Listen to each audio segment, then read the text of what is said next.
L'actualité oblige à chaque jour à ce que nous puissions répondre à votre invitation, cette émission, parce que nous voulons à ce que vous soyez suffisamment informés pendant la journée et le soir également, parce que cette émission passe chaque jour sur cette chaîne CSS la télévision, les reflets de tout un peuple, à partir de 11 h et la rediffusion à 22 h chaque jour. Le numéro est là, si vous avez besoin de participer, appelez-nous, nous allons vous recevoir. Aujourd'hui, les castings ou les classicos d'aujourd'hui, vous aurez le droit d'écouter les acteurs politiques majeurs de notre pays. Nous avons Maître Claude Ngoma qui est déjà ici avec nous, cadre du Nouvel Élan, parti cher à Adolphe Muzitu, l'ancien Premier ministre sous le régime de Joseph Kabila à Kabange. Maître Ngoma, soyez le bienvenu. Merci beaucoup mon frère Delphin. Également, bonjour à tous les téléspectateurs qui sont nombreux et calés devant leur poste téléviseur en train de suivre cette émission.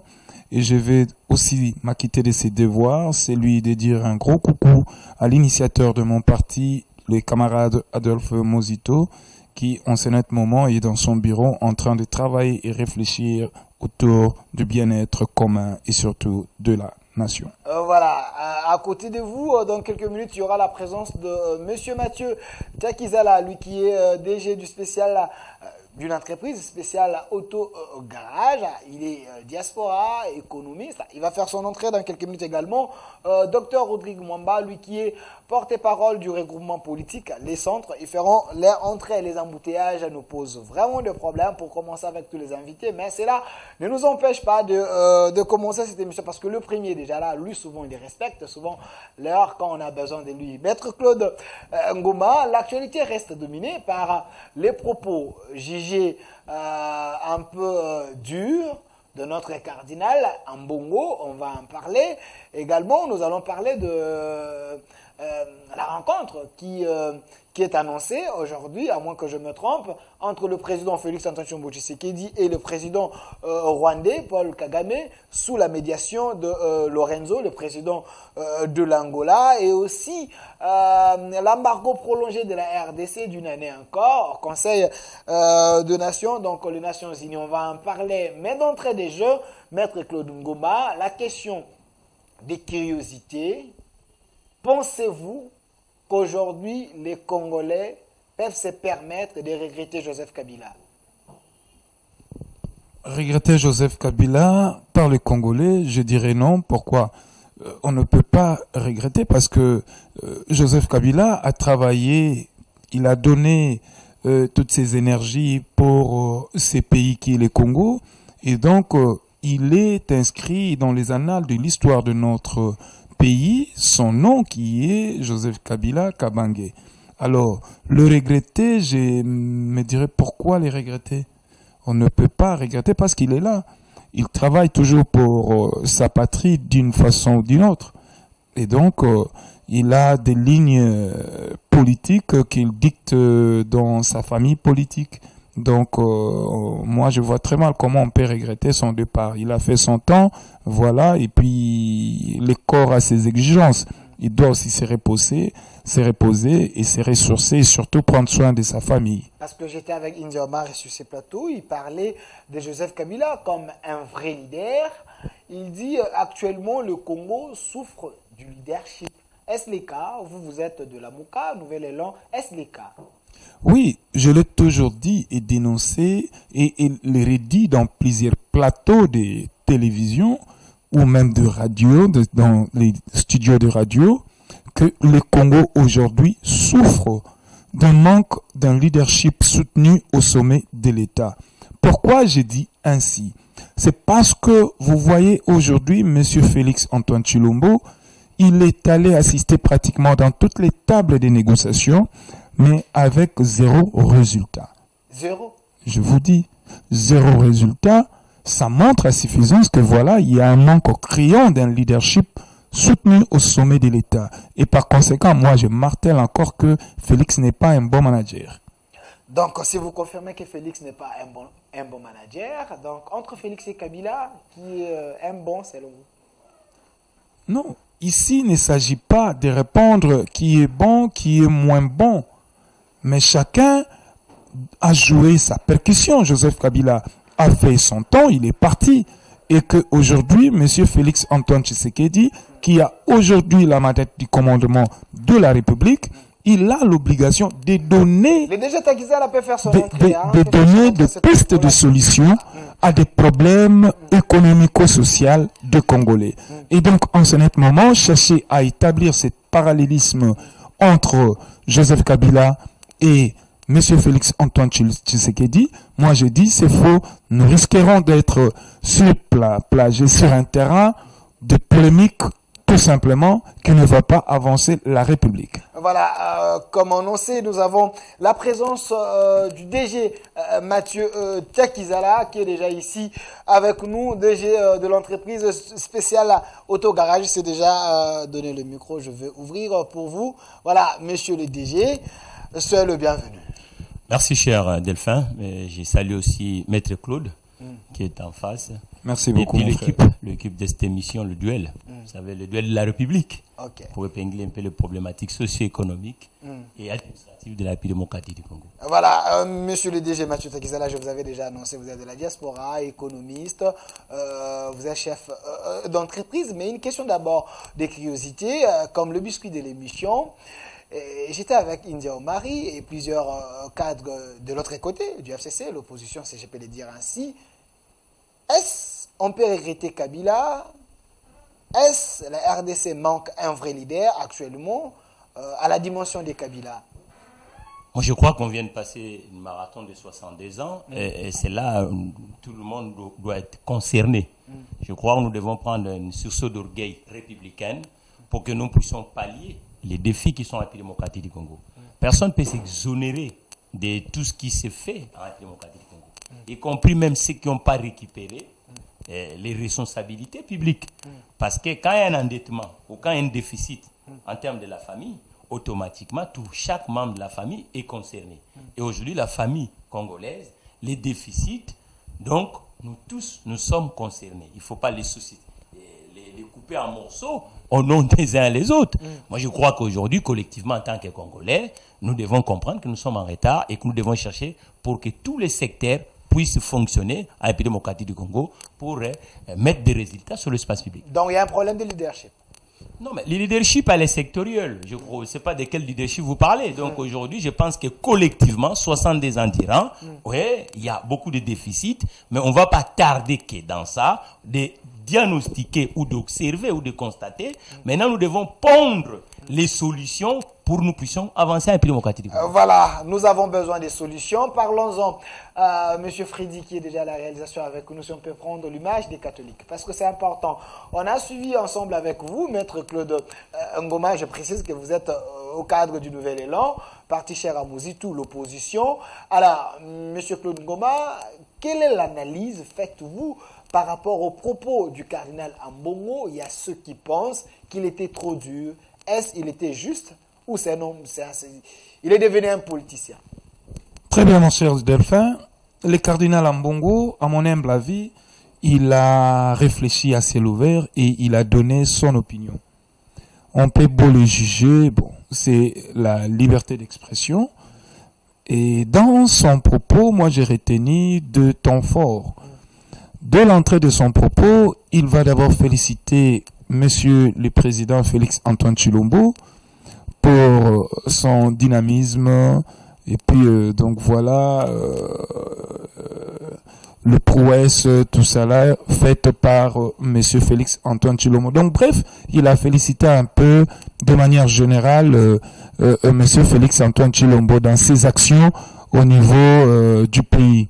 Mais là où le cardinal Ambongo est allé plus loin, un peu plus loin, c'est-à-dire quand il va comparer au niveau des leadership, il va comparer le leadership de Kagame et il va aller même plus loin en les plébiscitant que voilà, Kagame a un sens de leadership plus avancé que M. Félix Antoine Tshilombo. C'est là où ça pose un peu problème et peut-être ces propos-là a dérangé un peu de sensibilité au niveau national. Certains même, hier j'ai été sur un plateau de votre confrère Israël Mutombo selon la politique, il y avait mon débatteur qui était de l'IDPS, mais face à ces discours du cardinal Ambongo, il a un peu déplacé les bouchons Vous voyez, il est allé plus loin en critiquant même Mbongo, Alingi Mbongo, des choses comme ça. Ok. Vous voyez, donc ces propos-là, moi je pense que le cardinal Mbongo était allé un peu plus loin. Il pouvait bien se limiter à critiquer le régime et voilà, comme il en a l'habitude. Mais déjà, quand il plébiscite que voilà, Kagame a un leadership plus avancé que Félix-Antoine Tshisekedi, je crois que ça met en mal un peu au niveau national. Merci. Monsieur Mathieu Takizala, vous êtes congolais. Quand un cardinal de la RDC, qui est censé être libre par rapport à ses opinions, il dit que notre adversaire, à nous, Paul Kagame, il les compare avec notre président au niveau des leadership. Du moment où on sait qu'à l'Est, on est en train de tuer les gens, est-ce qu'il a été dur ou c'est une manière d'interpeller les dirigeants que nous avons un grand pays, nous pouvons faire mieux au lieu de faire des petites choses? Vous savez, j'aime bien Jean-Paul II, parce que Jean-Paul II, parmi les ecclésiastiques, qui a permis à la Pologne de revenir un état normal socialement et puis aider les hommes politiques polonais de l'époque pour que l'accroissement sociétal puisse avancer dans la société polonaise. Quand votre papa est au chômage, vous n'allez pas l'haïr, je pense. Vous comprenez, c'est le moment de la vie. Je crois que le progrès en République démocratique du Congo, c'est tous les individus, et sectoriellement, même les ecclésiastiques, ont un rôle à jouer en République démocratique du Congo socialement. Moi, je crois qu'on cherche à créer une société uniquement qui est des critiques et des dénonciations. Ça, c'est suicidaire. Il faut qu'on puisse aussi faire des critiques qui peuvent être constructives. Parce que si nous continuons toujours dans cette allure et qu'on est tout le temps, en longueur de journée, de dire le mal de la République démocratique du Congo, pas le bien de la République démocratique du Congo, je crois même les autres ne vont pas le prendre au sérieux. Parce que nous sommes Congolais après tout. Et moi, je n'aime pas parler de cette route que vous m'amenez là. Je pense qu'il faut qu'on parle avec des chiffres. Parce que vous si êtes Congolais, parlez, vous êtes Congolais. Ça a choqué les sensibilités des prix, mais restons journalistes et puis analystes. Il faut qu'on parle avec des chiffres. Okay. Je pense par exemple, si nous allons au Maroc aujourd'hui, le chiffre parle à elle-même. Si nous allons au Nigeria, le chiffre parle à elle-même. Mais comparez-nous le chiffre de cette leadership que vous parlez, je pense qu'on va chercher à bout de doigt.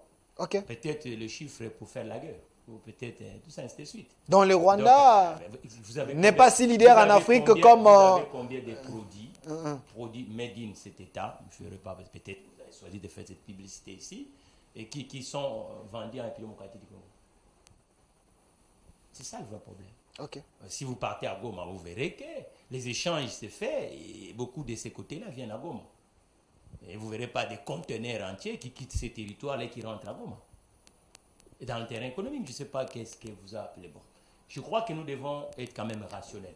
Dans le grand... Peut-être sur le plan de la diplomatie, Kagame nous mage plus de pions que... La diplomatie, en général, elle est associée avec le progrès sociétal et social et le progrès économique et administratif dans le territoire. Je crois qu'aujourd'hui, cet État n'est pas développé. Il n'est pas parmi les 15 États avancés du continent africain. Donc, M. Mbongo n'a pas à côté. Bon, vous savez, chacun ses analyses. Je vais revenir vers vous. Mais M. Claude Ngoma, le DG vient de dire quelque chose ici. Quand on parle en termes de leadership, il ne faut pas seulement parler en parole, mais il faut voir aussi les effets sur le terrain. En Afrique, est-ce que le Rwanda produit quoi? Le Rwanda influence l'Afrique en quoi? S'il faudrait parler de leadership, est-ce vrai le Rwanda peut être parmi le pays leader, le pays pilote de l'Afrique? Les pays pilotes de l'Afrique ou leader parmi les pays africains, je ne vois pas, parce que c'est d'abord un tout petit pays. Ils ont la taille de 12 000 km², avec une population de 32 millions d'habitants. Donc, si on fait un peu le calcul vite, ça nous fera, donc, ils sont au nombre de 500 au km². Donc, ils ont un sérieux problème d'espace, ils ont un sérieux problème de terre. Et raison pour laquelle, aujourd'hui, je vais retourner un peu à l'histoire. Parce que ce problème ici avec le Rwanda ne date pas d'aujourd'hui. C'est avant même 58. Et dans l'histoire de l'humanité, c'est pour la toute première fois qu'un pays donnera une identité collective à une communauté. Or, la nationalité, dans chaque pays, est toujours donnée de manière singulière, donc individuellement. Vous voyez, donc c'est ça un peu le grand problème. Mais revenons aujourd'hui sur cette crise. Parce que le leadership congolais aujourd'hui est trop faible. Mon frère dit, mais vous pouvez parler de leadership sans parler des chiffres. Ici, nous sommes sur un terrain politique. Sur un terrain politique, je vois, la politique, c'est vrai, ça englobe tout. Il y a l'économie, la sécurité, tout. C'est la politique, en fait. Hein. Mais ici, nous sommes au niveau de la coopération internationale. Donc, il veut dire le rapport de force entre des États. Alors, en interne ici, nous diagnostiquons très mal cette crise qui sévit dans la partie est de la République démocratique du Congo. Tellement que les diagnostics sont mal posés et la thérapie même, ou les thérapies apportées pour guérir la RDC de ces maux de souffrance, d'insécurité, ne tient pas. Parce qu'on n'arrive pas à sceller les nœuds du problème. Aujourd'hui, la RDC, l'Ouganda, Burundi, Rwanda, nous sommes condamnés à vivre ensemble éternellement. Mais qu'est-ce qu'il faudra faire? Que chacun des dirigeants de ces pays puisse avoir la force de pouvoir imposer sa sécurité, sa politique, son économie sur la région.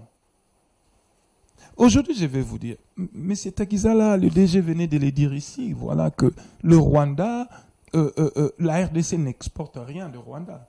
Il n'y a jamais eu un produit made in Côte Kuna qui nous vient ici, non. En réalité, c'est le Rwanda qui bénéficie de nos produits, apparemment. Tout à fait. Mais maintenant, le problème ici, c'est un problème économico-politique et tout ça. Mais d'abord, avant d'aborder le volet économique, restons d'abord dans le volet sécuritaire. Parce qu'on ne peut que parler économie s'il y a paix.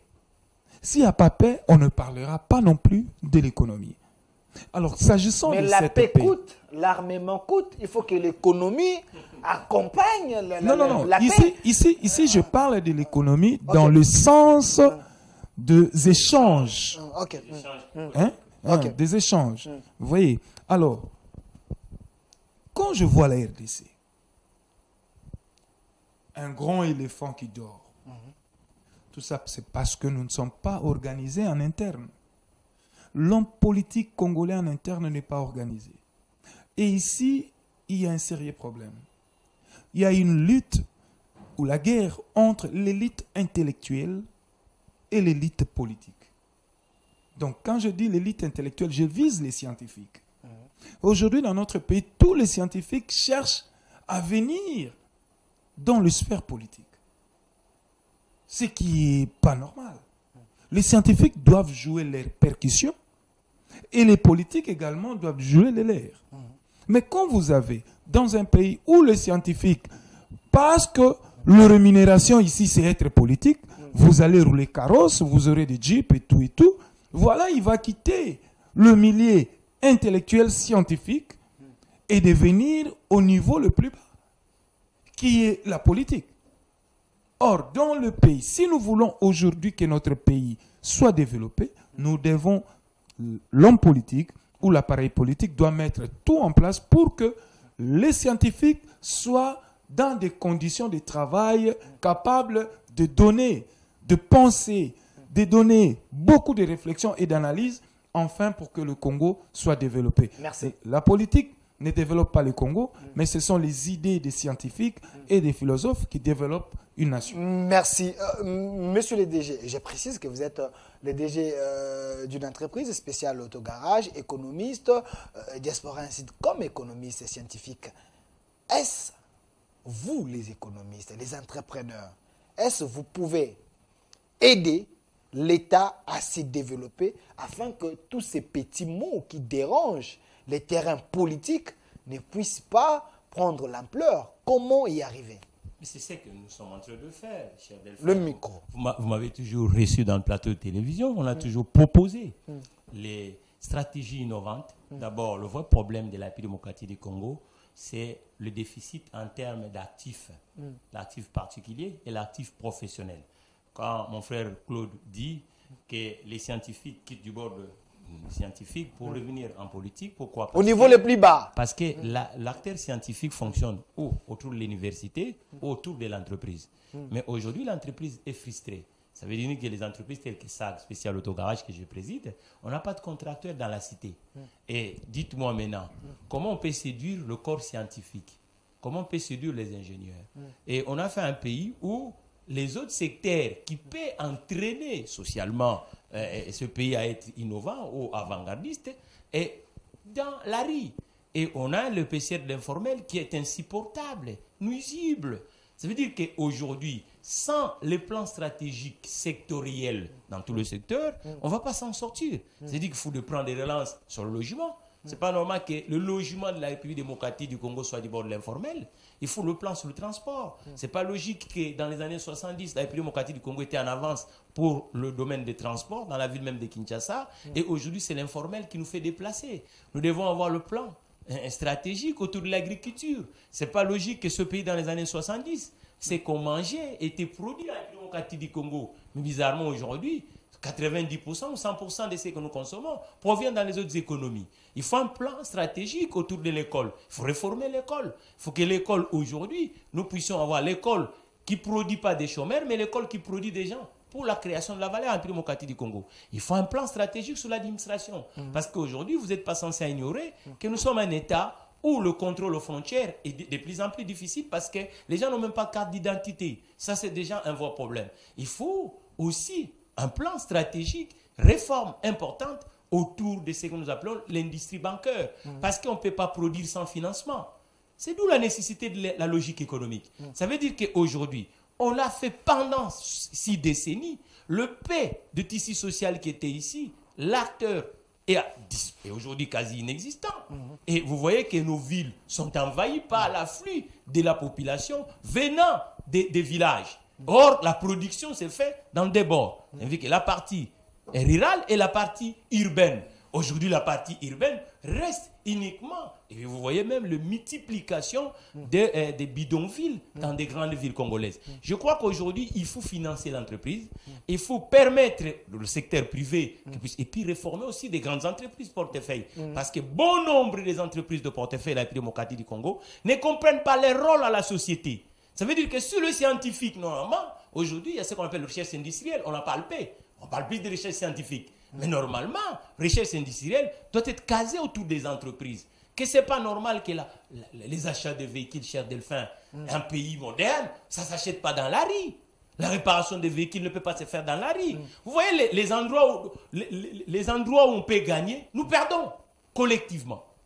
Et c'est ça. C'est pour ça que vous voyez que celui qui étudie, il voit son frère maître Claude assumer les postes publics avec un 4x4, mais lui aussi limite. Nous devons avoir des sagas dans la société congolaise, telle que le SAG, nous, notre vision avec Spécial Autogarage, que ça soit une société qui doit révolutionner cette industrie de l'automobile, qu'on était en avance en République démocratique du Congo, et accompagner et permettre à ces scientifiques de trouver là où ils peuvent exercer. Merci, Monsieur Mathieu Takizala. Maître, je m'excuse, comprenez qu'on est, on a un peu de petits pépins de santé, mais Maître Claude Ngoma, le bien avec vous, nouvel élan, vous avez un leader qui est Premier ministre, quelqu'un qui pond des réflexions pour le développement de la RDC.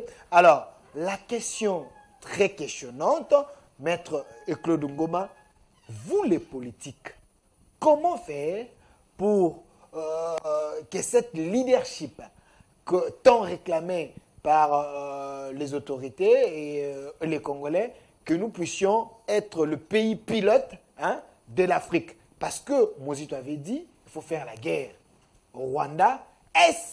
C'est parmi les solutions pour que nous puissions nous affirmer qu'on est leader. D'abord, mon cher ami, un pays qui se respecte doit d'abord se doter d'une armée. D'une armée forte, réellement dissuasive. Sans une armée organisée, forte et dissuasive, ce pays-là ne sera pas fort. Parce que ici, l'armée a des rôles à jouer. L'armée est là pour défendre la souveraineté nationale. Et aussi protéger le sol et les sous-sols. C'est ça le devoir. La mission même de notre armée. Ok.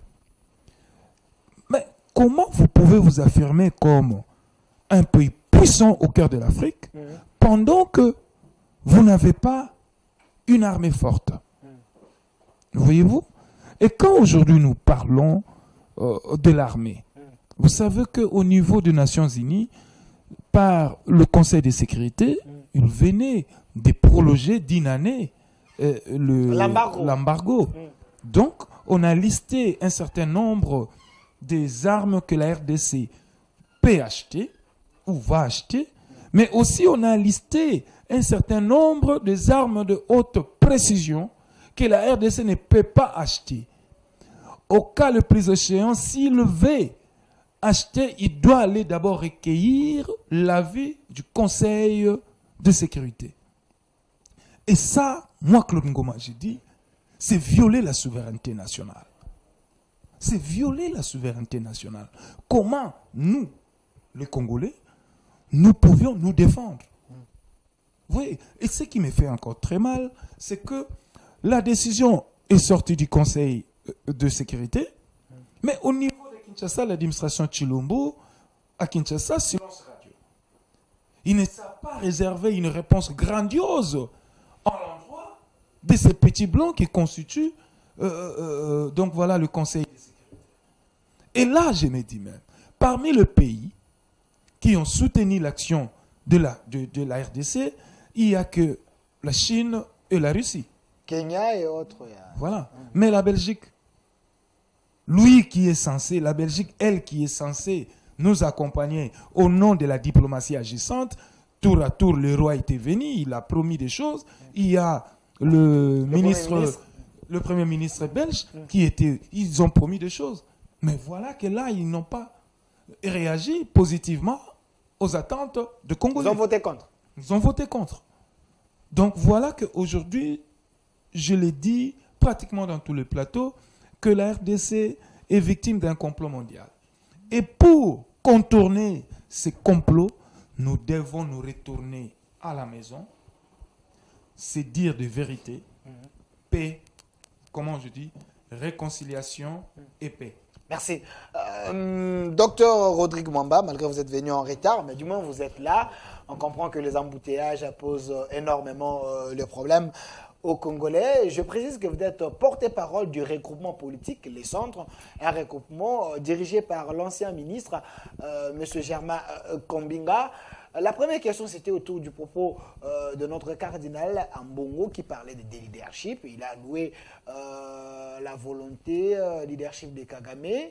On en parle. Le deuxième point, c'est sur le point de la sécurité. Il y a la rencontre entre le chef de l'État et le président angolais. Pensez-vous que c'est cette voie qui va permettre que la RDC s'affirme en Afrique par rapport à sa diplomatie sur le plan de l'armement qu'on est leader? Merci beaucoup. En tout cas, vous Delphin de m'avoir invité. Encore une fois, toutes mes excuses à mes téléspectateurs, à ceux qui nous suivent pour le retard. Bon, je vais me faire le devoir d'aller un peu plus vite. Ok. Si je dois dire quelque chose à propos le micro. Des propos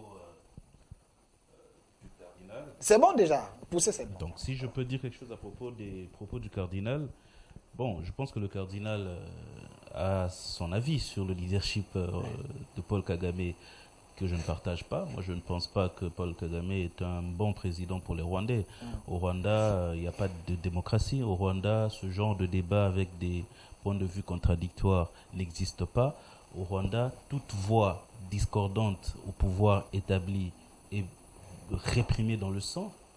Et je ne pense pas qu'un tel leader peut être un bon leader pour son peuple, quoique le Rwanda peut, sur papier, avoir des performances en termes de développement et d'économie. Quoique d'ailleurs, il faut le dire, ils dépendent beaucoup de l'aide internationale. Ils ne produisent pas grand-chose au Rwanda. Donc ce sont des propos que je ne partage pas en tout cas, par rapport à Paul Kagame, je continue de penser que c'est un mauvais président, c'est un dictateur, un sanguinaire qui a tué au Rwanda et qui continue de tuer au Congo.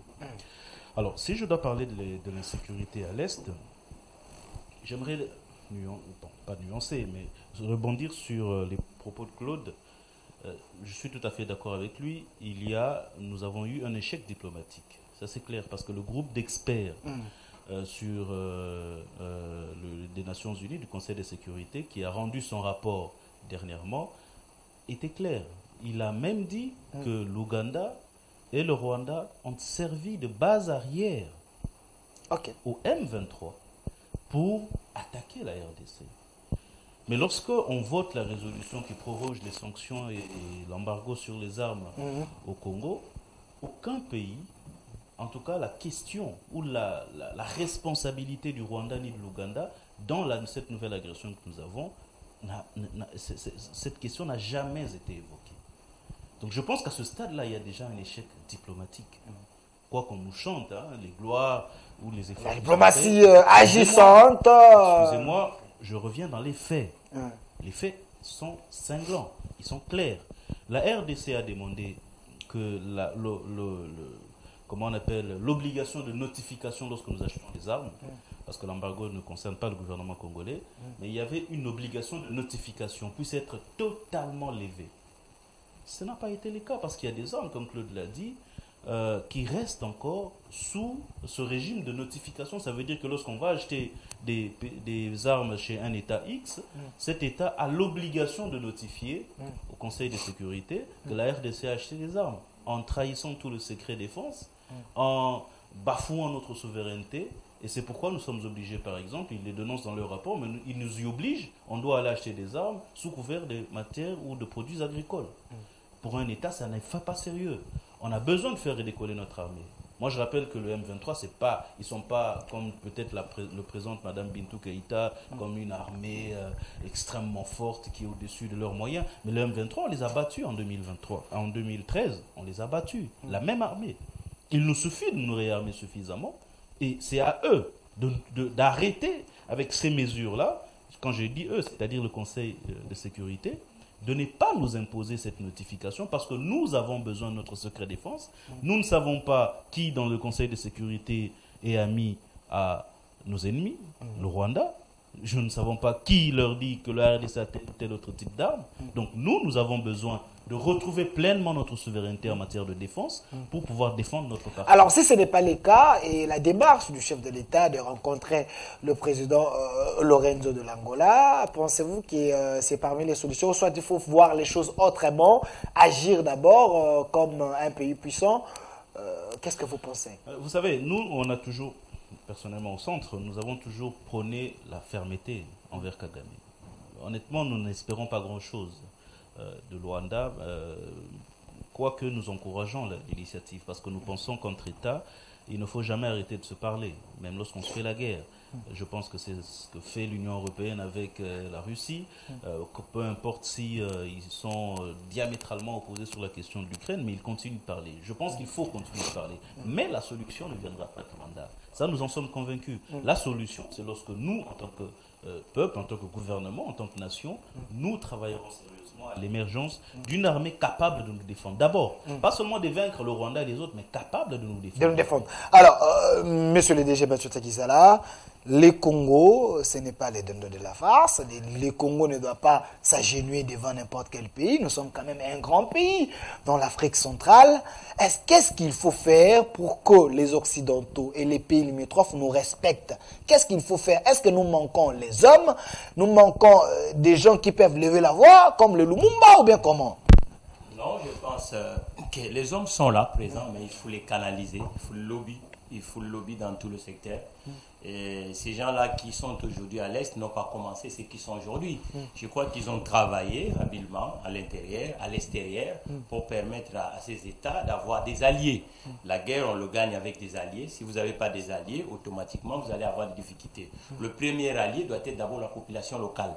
Vous savez que localement, ce que je disais, il y a beaucoup de frustrations sociales, ce qui fait que ceux qui rentrent trouvent même le faille pour récupérer les désirés de la société et le mettre dans la jungle.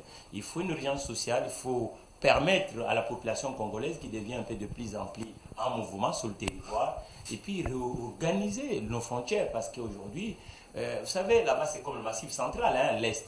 Ce sont des zones montagneuses, tout ça, ainsi de suite. Je crois qu'il faut de flotte aéronautique, hein, des avions pour capter, garder, qui rentrent, qui sortent. Des drones. Des drones pour permettre quand même que l'équipe qui va être à l'Est soit vraiment l'équipe. Moi, j'ai toujours dit pourquoi on recrute quelqu'un à Kinshasa, il doit exercer à Kinshasa.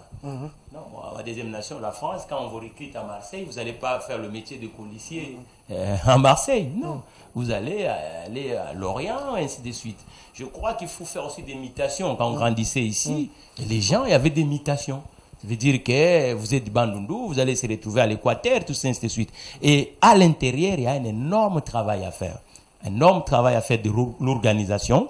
Et puis donner aussi l'outil de logistique dans le territoire aujourd'hui. Le voie de communication nous fait vraiment défaut. L'entreprise est absente dans le territoire, en République démocratique du Congo. Et puis il faut permettre que les assemblées puissent faire leur travail. Aujourd'hui, il y a une commission de défense, il y a une commission diplomatique en Assemblée nationale, au Sénat, et même dans les assemblées provinciales. Ils doivent travailler, il faut le lobby. Il faut que ces assemblées aussi travaillent en synergie avec les autres secteurs de la vie en République démocratique du Congo. Parce que les représentations électives, elle a un socle si elle travaille avec les réalités sectorielles.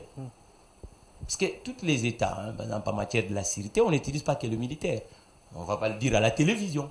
Vous comprenez? Donc la guerre, il faut utiliser les gens qui vont être capables de nous capter des informations et de nous rendre solides. Et cela, ça ne va pas se faire uniquement dans des cas militaires. Il faut une organisation. Ça, c'est une cause nationale. On doit revenir républicain. Et moi, je lance l'appel au président Tshisekedi. Il doit consulter les forces vives de la République démocratique du Congo. C'est parmi les solutions. Les présidents des groupes qui sont représentés dans des chambres et les acteurs qui représentent des couches sociales, ça veut dire des entrepreneurs, les syndicats, ils ont aussi des points de vue par rapport à ces problèmes de l'Est. Parce que c'est comme ça que ça se fait dans la plupart des États et nous devons avoir des alliés. C'est-à-dire que la République démocratique du Congo, face à ce qui se passe à l'Est, la République démocratique du Congo doit chercher à avoir des alliés qui vont nous accompagner pour faire face. Je ne crois pas que ceux qui sont à l'Est, ils sont tout seuls. Merci. Ils ont aussi leurs alliés. Merci, M. Mathieu Takizala. Parce que Laurent Désiré Kabila avait dit n'est jamais trahi les Congo. Tshisekedi à son temps également, il a dit prenez-vous en charge. Maître Claude Ngoma, on ne peut pas faire la guerre si on n'a pas de l'argent, parce que la guerre c'est aussi de moyens. Alors, Maître Claude Ngoma, comment expliquer que nous avons toutes les richesses que nous avons, mais notre armée a un budget médiocre? Vous voulez s'affirmer sur le plan de l'armement, sur le plan de la sécurité, avec un budget médiocre comme ça. Qu'est-ce qu'il faut faire pour booster ces secteurs et mettre le moyen nécessaire? J'ai suivi le pasteur Godin qui dit on laisse des voleurs avec des grâces présidentielles et autres. Est-ce l'impunité n'est pas aussi à la base de la continuité de cette guerre? Très bien, mon frère Delphin, tout ça rentre en ligne de compte. Mais moi, je suis d'accord avec mon frère Takizala quand tout à l'heure, il a évoqué la question des réformes. Nous avons tout avec nous en RDC. Mais par manque de réformes économiques, sociales, politiques, voilà que jusqu'au jour d'aujourd'hui, ce grand éléphant a de la peine pour se relever. Et ça, c'est suicidaire, je vais dire. Des réformes économiques, sociales s'imposent en ce net moment. Parce que l'État doit avoir des moyens. Aujourd'hui, l'assiette fiscale de l'État est maigre. Pourquoi? Or, l'État, s'il procédait par des réformes, pas des réformes structurelles, mais ici, je parle des réformes organiques. Vous voyez? Alors, ça fera en sorte que, surtout dans les milieux, dans les secteurs du finance publique, ça fera en sorte que l'État puisse privatiser certaines entreprises, garder un partenariat public-privé, et du coup, on aura une industrie bancaire. Parce que si l'argent ne circule pas, ça suppose que, voilà, vous n'avez pas des nationaux, la classe moyenne. Or, cette classe moyenne, vous ne pouvez que le créer par l'industrie bancaire, où vous allez avoir qu'il y a des Congolais qui vont aller contracter des dettes, évidemment pour créer des entreprises, pour booster les entreprises, les affaires. Mais qu'aujourd'hui, le crédit bancaire n'est pas. Nous n'avons pas cette industrie bancaire. Paradoxe. Voyez toutes les banques qui sont ici, pratiquement ce sont les Indo-Pakistanais qui sont dedans. Et que quand un petit Indien vient, 2 mois, 3 mois, il va aller contracter un prêt. Et quand vous voyez même le pourcentage, les taux d'intérêt, j'allais dire, vous verrez que les taux d'intérêt est adapté par rapport à ces messieurs parce qu'ils constituent un lobby. Mais aujourd'hui, à l'interne, quel est ce lobby congolais? Capable de mettre en place une industrie bancaire, justement pour booster notre économie. Parce qu'on aura seulement une économie forte si seulement il y a, voilà les termes m'échappent, il y a un climat des affaires assaini. Quand le climat des affaires est assaini, vous verrez que votre économie sera en bonne santé. Pourquoi? Parce que l'État aura une base matérielle capable sur laquelle il va relever des taxes et des redevances. Voyez-vous, maintenant, pour notre armée, nous avons une armée à la taille de 200 000 hommes. Le budget, c'était à 400 millions. Mais on venait encore d'ajouter, de faire un réajustement de 200 millions, ce qui totalise 600 millions de dollars. Mais ça, c'est un grand problème de l'homme politique. Quand vous prenez la loi des finances, voyez quel pourcentage on attribue, on alloue à notre armée, voilà quel pourcentage on l'alloue à la recherche scientifique. Vous verrez que la plupart des grosses enveloppes ou des pourcentages, c'est lié beaucoup plus à la présidence, l'Assemblée nationale, le Parlement, le gouvernement. Vous voyez, mais dans les secteurs clés, qui sont la recherche scientifique, l'éducation, la santé, l'armée, la sécurité, vous verrez que c'est en termes de 2%, 1,7%, 3%, 4%. Ok. Docteur Rodrigue, je précise que vous êtes porte-parole du regroupement Les Centres. Nous voulons être leaders, nous voulons s'affirmer en Afrique, mais notre armée doit avoir tous les moyens possibles. Est-ce, pensez-vous, que la justice ne permet pas au pays d'avoir tout ce qu'il faut, parce qu'il y a l'impunité, en écoutant et en voyant le somme volé par les politiques? Qu'est-ce qu'il faut faire dans ces cas? Merci beaucoup. Donc je pense que, comme mes co-débatteurs l'ont dit, la question sécuritaire n'est pas isolée. Au centre, c'est ce que nous pensons. Et je pense que nous avons entamé auprès des institutions ce plaidoyer-là. On vous avez vu récemment avec Kadima, le président de la CENI. À la CENI pour rappeler justement l'importance que joue la CENI pour la cohésion sociale. C'est très important. Les élections sont des moments, hélas, où les Congolais peuvent être très divisés. Et la CENI a le rôle de dire la vraie vérité pour qu'elle s'oppose à tous. Il ne faudrait pas qu'on revive les situations du passé où nous avions des raisons de penser que les scrutins étaient opaques.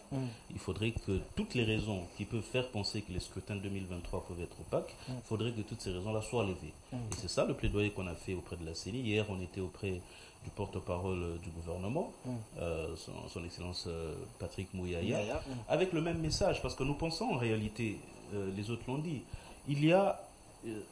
la question sécuritaire est liée. Il y a une crise sécuritaire, mais qui est liée à une crise sociale.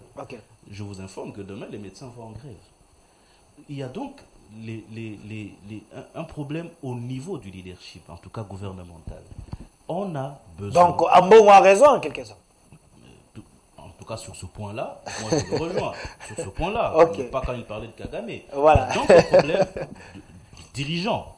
Je pense ça globalement. Donc, un problème de dirigeant. C'est le gouvernement qui doit s'en occuper.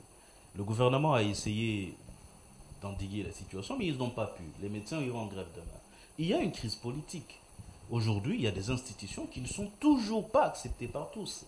On ne peut pas espérer que dans ce climat-là, la crise économique, je n'en parlerai même pas, que dans ce climat-là, on aura forcément un pays qui va s'ériger uni contre l'agression que nous connaissons.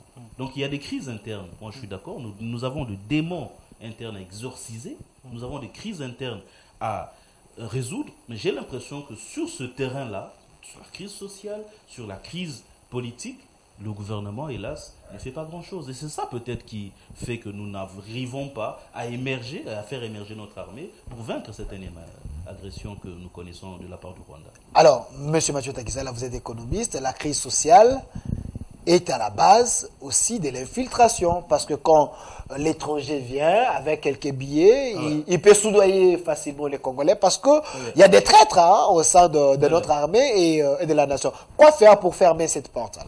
Pour fermer cette porte, je crois qu'il faut mettre des paquets de moyens du point de vue organisationnel et du point de vue de l'imagination collective congolaise. Je crois que ceux qui ont des postes de responsabilité doivent comprendre qu'ils ont un rôle à faire. Et le rôle, c'est quoi? Il faut le plan. Rappelez-vous, après la Seconde Guerre mondiale, lorsque tout s'est ficelé, qu'est-ce qu'on fait? On met une enveloppe pour faire booster tout le secteur de la vie. Parce qu'aujourd'hui, les secteurs de la vie sont vraiment ficelés. Rien ne marche. Moi, j'ai toujours dit, je n'ai pas compris pourquoi avoir un gouvernement de 56 ministres, mais bon, vous savez, comptablement, vu les ressources de la démocratie du Congo, il fallait... Vu autant de partis politiques, il faut satisfaire tout le monde peut-être. Logiquement, il fallait avoir même un gouvernement de 15 ministres. Ça nous suffit. En France, c'est 16. Je crois. Donc, aujourd'hui, il y a vraiment une nécessité, il y a une urgence. Je pense qu'il faut faire aussi un remaniement technique du côté de la démocratie du Congo pour réduire, parce que nous puissions avoir des ressources pour le financement, pour l'investissement et pour l'effort de la guerre. Et puis, c'est ça la nécessité d'appeler aussi le secteur privé, l'effort de guerre, qu'on débat. On voit parce que la plupart des entreprises à partir de l'Est sont en train d'être fixées. Vous savez, là-bas, nous perdons les hommes, nous perdons aussi la partie économique. Vous comprenez, il y a beaucoup de choses que nous perdons à l'Est. Donc, je crois qu'aujourd'hui, il faut que les dirigeants des institutions comprennent qu'il faut associer les autres secteurs de la vie pour que nous puissions avancer. Donc, il faut un plan. Il faut des coupes budgétaires, là où ça prend l'argent. La loi de finances dernière, nous avons le taux de chômage qui est à 90% presque dans la démocratie du Congo. Mais quand on voit le cas du chômage, c'est même pas 1%. Et l'investissement, n'en parlons pas. Donc il faut maintenant que nous puissions comprendre que ces endroits-là sont utiles dans la société. Et puis moderniser l'administration. Parce qu'aujourd'hui, il y a bon nombre de gens qui sont dans l'administration et ont déjà l'âge de retraite. Donc il faut aujourd'hui, nous devons permettre quand même... Est-ce que nous avons un capital humain nécessaire pour prendre la relève aujourd'hui? Avec le système éducatif, apparemment, on n'a pas formé des spécialistes. Il y a plus de généralistes. Non, mais le capital humain, vous faites partie du capital humain congolais, M. Claude. Le micro. Tout ça, ainsi de suite. Le capital humain est là, sauf que notre capital humain, on n'essaye pas de le booster.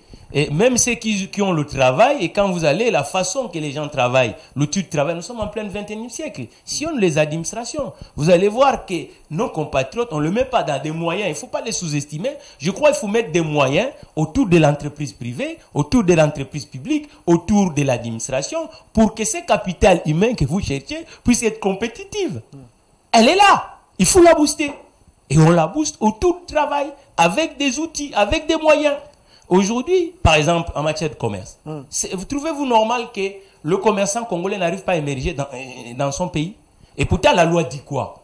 En matière de commerce, petit commerce, c'est réservé aux titulaires de passeport congolais. Est-ce que c'est le cas? Non. C'est là où nous attendons le parlementaire, le politique. De mettre ça maintenant en exemple, de mettre des moyens, l'outil de contrôle. On parle des GEF, mais maintenant la Cour des comptes, l'inspection du travail. C'est ça le vrai problème. Voilà. Ça veut dire que les autres institutions, l'ONEM, l'Office des chômeurs, il faut mettre des moyens là-bas pour former les chômeurs congolais. Il ne suffit pas de quitter l'université. Mais après, il faut qu'on vous moule. La société veut qui? Est-ce qu'on a besoin de plus de plombiers? Est-ce qu'on a besoin de plus des agriculteurs? Et tout ça. Et tout ce qui se passe dans l'informel. Il faut que les entreprises puissent avoir le carnet des commandes. Parce qu'une entreprise a le carnet de commandes, il crée de la valeur pour l'État. Moi, je suis un chef d'entreprise. Je dis qu'on n'a pas de carnet de commandes. Et ça, c'est anormal. La Chine s'y a décollé. Qu'est-ce qu'ils ont fait en premier lieu? Faire booster les petites entreprises chinoises. Et après, ça capte l'investissement à l'international. Mais aujourd'hui, les entreprises de la démocratie du Congo sont en difficulté. D'où la nécessité de cet état d'urgence économique. Donc, ça signifie qu'il faut les états généraux de l'économie de la démocratie du Congo sectoriels qu'on essaye maintenant de clairer comment il faut marcher. Il faut des plans stratégiques, mon frère. Merci. Maître Claude Ngoma, nous chitons déjà à notre émission, mais une question, parce qu'il faut vraiment qu'on aide la République démocratique du Congo à aller de l'avant. Est-ce qu'il y a un problème de main-d'œuvre? Est-ce qu'il y a un problème des hommes? Parce que nous avons presque tout. Mais apparemment, les Congolais, c'est comme si on est distrait. Tout ce que nous devons faire pour notre développement, il faut appeler les Chinois, il faut appeler les Indiens. Dès qu'ils se présentent ici, dans 2 mois, 3 mois, ils deviennent des riches. Nous, les Congolais, nous devons, on est l'air sous-traitant. Est-ce que c'est ça le vrai problème? Moi, je pense le vrai problème, c'est l'homme. Le vrai problème, c'est l'homme, parce que je me dis, nous sommes à plus de 105 millions d'habitants. Et par conséquent, il faut les meilleurs d'entre nous pour qu'ils soient portés au sommet du pays.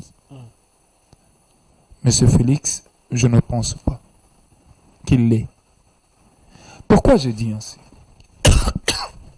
L'homme, s'il a un sens élevé d'un leadership soutenu, il va incarner une vision pour ces grands Congos, une vision qui sera épousée et soutenue par tous les Congolais.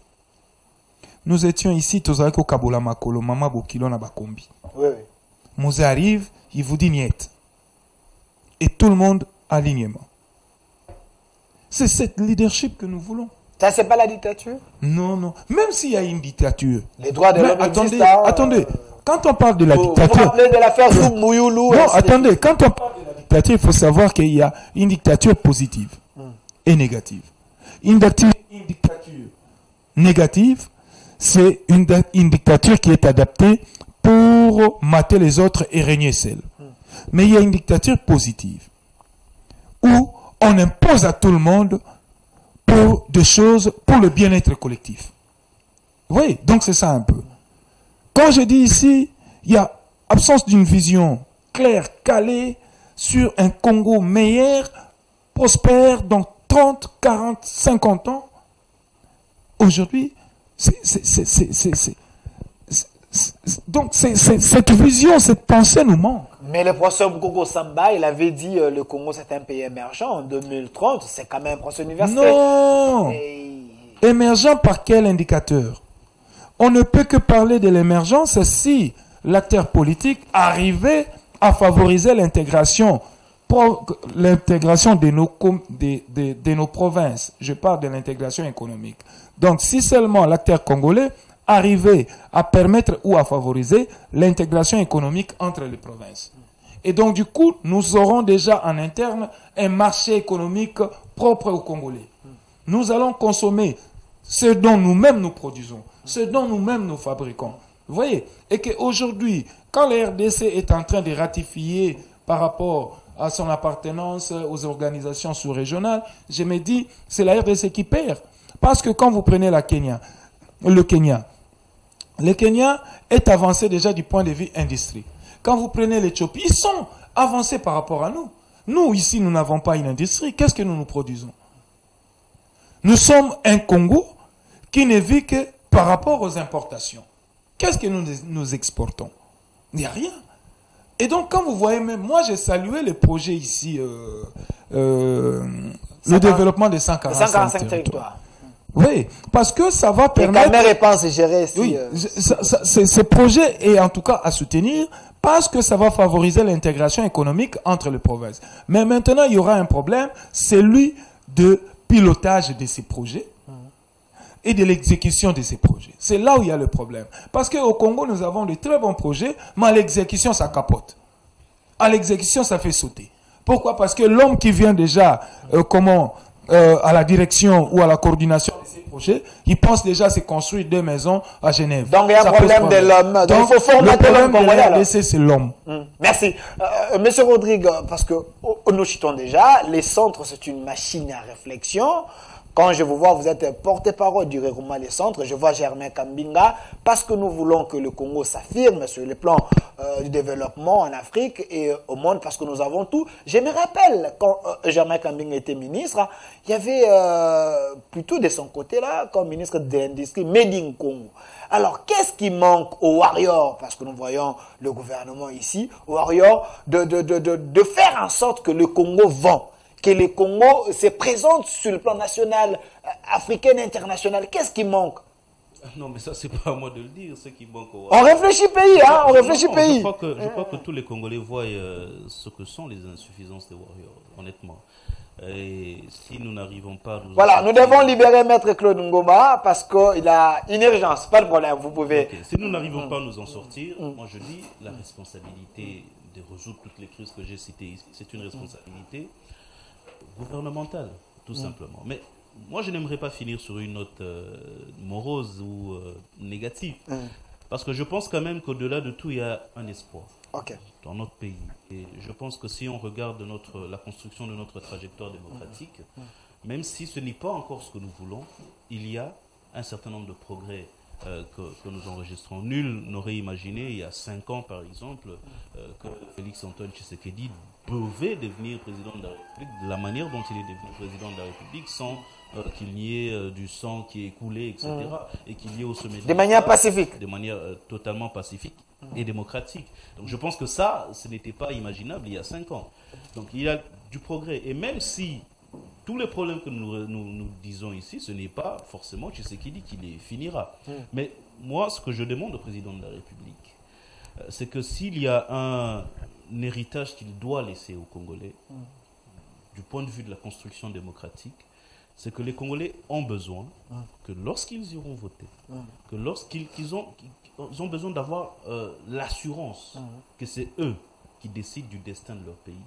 C'est-à-dire que leur choix soit respecté.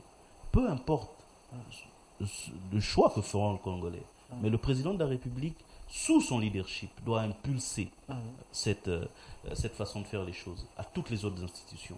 Je pense que ce sera l'un des plus grands héritages qu'il va laisser à ce pays. Et ça, c'est une demande que je lui fais, parce que j'ai l'impression que le gouvernement n'est pas capable de le faire, ou rêve, et j'ai l'impression que les autres institutions, sans son leadership, ne pourront pas... Mais aujourd'hui, quand on voit l'IGF, on voit directement le chef de l'État, c'est son impulsion, Gilles Alenguet avec son groupe. Nous ne pouvons pas ne pas saluer le travail que fait l'IGF. On a toujours des choses à redire, mais il faut saluer, parce que peut-être que... Il y a encore sur papier, mais il y a des progrès lorsqu'on voit les recettes qui sont faites, même si on se demande encore à quoi elles servent, mais il y a des recettes qui sont faites et on nous dit que c'est grâce à l'IGF, donc on peut que saluer ça. Merci, M. Mathieu Takizala, le mot de la fin avec vous. M. Mathieu Takizala, le petit peuple dans son assiette, il ne voit rien, mais il y a de prouesses, l'IGF arrête, ainsi de suite, mais sur le plan social, le peuple ne sent rien. Quoi faire? C'est pour ça qu'il faut financer l'apport social dans les pays démocratiques du Congo. Il y a beaucoup de petits salaires et d'où la nécessité d'avoir par exemple le logement subventionné. On aime, l'autre fois, l'office des logements subventionnés n'existe plus, Habitat pour tous n'existe plus. Et puis il faut accompagner les entreprises parce que si vous accompagnez les entreprises, vous allez donner le sourire dans beaucoup de Congolais entre nous parce que c'est pas dans le débrouillandisme qu'on peut avoir des Congolais errés. Je crois que l'entreprise aujourd'hui nous fait défaut. Il faut vraiment accompagner les entreprises qui sont dans le territoire. Et l'État va s'enrichir parce qu'il va s'enrichir dans les spéciales sociales, dans le spécial de l'innovation et dans le spécial fiscal. Et automatiquement, vous verrez qu'on va commencer à devenir un hub au cœur de l'Afrique parce qu'aujourd'hui, nous ne sommes pas hub. Ça veut dire que nous voulons aller chercher les autres qui reviennent ici, mais logiquement, nous devons avoir nos enseignes à nous, telles que les SAG, qui vont garantir les investissements étrangers et qui va créer la paix sociale en démocratie du Congo. C'est autour de la valeur travail que les Congolais peuvent tirer. Est-ce que la culture de payer les taxes peut aussi être un avantage pour que le social s'améliore? Oui, mais la culture de payer des taxes, mais si la personne est dans le débrouillandisme et qu'il n'est pas dans l'emploi solvable, c'est là où la culture manque.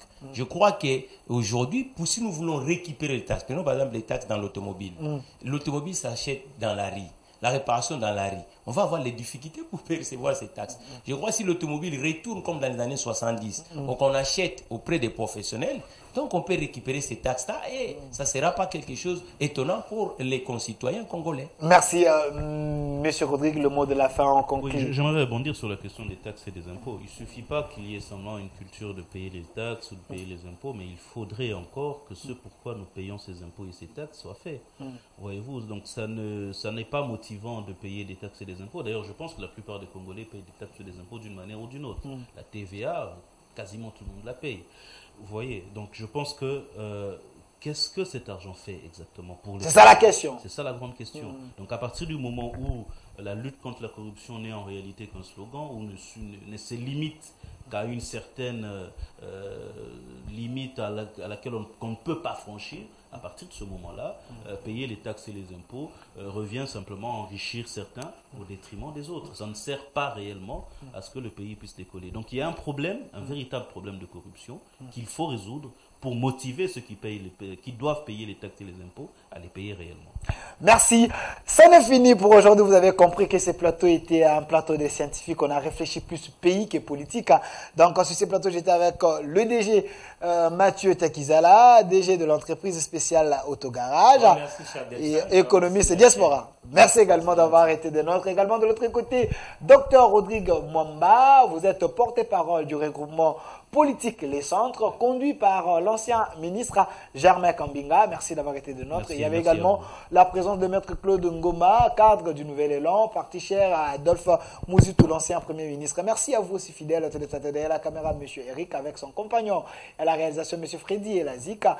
Je vois la présence de notre DRH, M. Popol Tchongo. Un grand merci également à mon directeur de programme, Leker Mouchipai, et à mon DG, M. Odon Pambou. Restez fidèles à nos programmes. Suivez la rediffusion à 22h chaque jour à 11h sur votre chaîne. Au revoir.